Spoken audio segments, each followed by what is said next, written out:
This is the tale of medieval India and the last Hindu emperor, whose defeat will be seen as a landmark for Islamic conquest of India.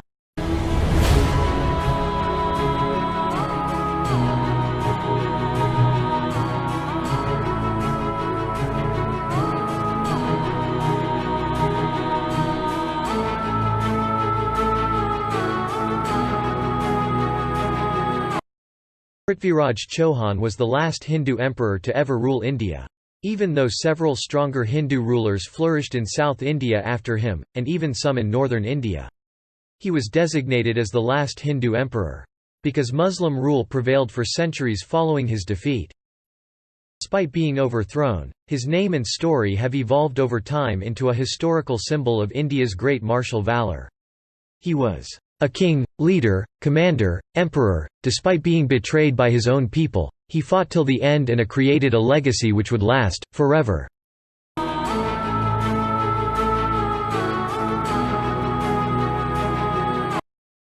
Prithviraj Chauhan was born to the Chauhan king Someshvara and queen Karpuradevi in Gujarat. From a young age, he was extraordinary in military warfare. He could shoot an arrow with his eyes closed and only listening to the voice of the enemy. At the age of 16 he was crowned king of the Chauhan kingdom. During his early reign, he fought with local Indian kings and expanded his kingdom. At its height, Prithviraj's empire extended from Sutlej River in the west to the Betwa River in the east, and from the Himalayan foothills in the north to the foot of Mount Abu in the south.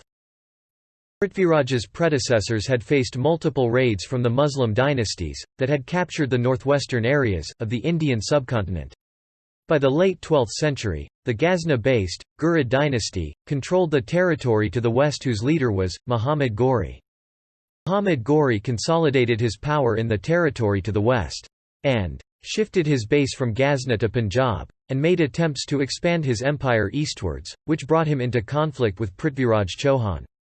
Muhammad Ghori sent his chief judge, Hamza to Prithviraj's court. The envoy tried to convince Prithviraj Chauhan to accept Ghori's sovereignty, and become a vassal, but was unsuccessful.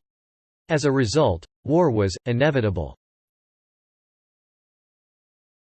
In 1191, Muhammad Ghori, leading an army of 120,000 men, invaded India through Punjab, and was successful in capturing the fort of Bathinda, on the northwestern frontier of Prithviraj Chauhan's kingdom. Prithviraj led an 200,000 men strong army along with his vassal prince, Govinda Raja of Delhi. The two armies met at the town of Tarain and started preparing for war.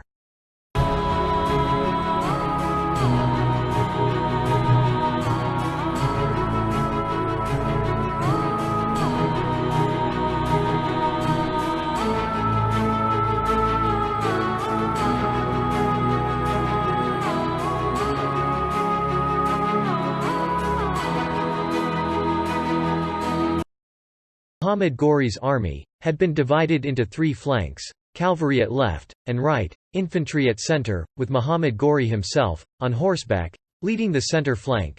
Prithviraj also divided his army in three flanks: cavalry at left and right, infantry at center, with Govinda Raja, mounted on elephant, leading the center. Prithviraj kept his war elephants ahead of the infantry.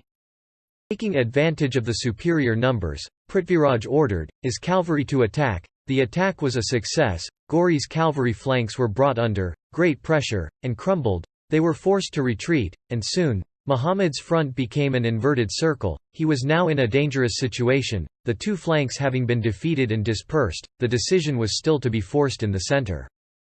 Muhammad still continued to brave his forces for one final attack. Two regiments of the Muslim army, with Ghori, attacked the center with a body of soldiers, where Ghori met Govinda Raja, in personal combat.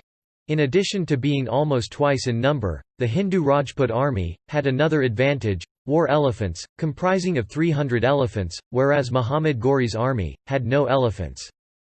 Many soldiers, in Muhammad Ghori's army, had not even seen elephants before. Upon seeing them, they got frightened, and ran away, leaving Ghori, and few soldiers, behind. The Rajputs slaughtered the remaining soldiers. Muhammad Ghori, in an attempt to escape, was captured by the Rajput cavalry. The First Battle of Tarain was over. The day was won by the Rajputs. Muhammad Ghori, humiliated by the defeat, was made to say sorry to all the local Indian kings, whose kingdoms were raided by his army, and plundered. 2 emperors will go on to fight, 16 more battles, and one will eventually fall. The fall of the empire will mark the date in the history of the subcontinent as the fall of the last Hindu emperor. In the next episode, we will talk about the Second Battle of Tarain. If you like the video, give it a thumbs up. Until then, subscribe and stay tuned. Creator has spent ample amount of time making this video. Your like and subscribe will be appreciated and keep me motivated for more videos in future. Thanks for watching. See you in the next video.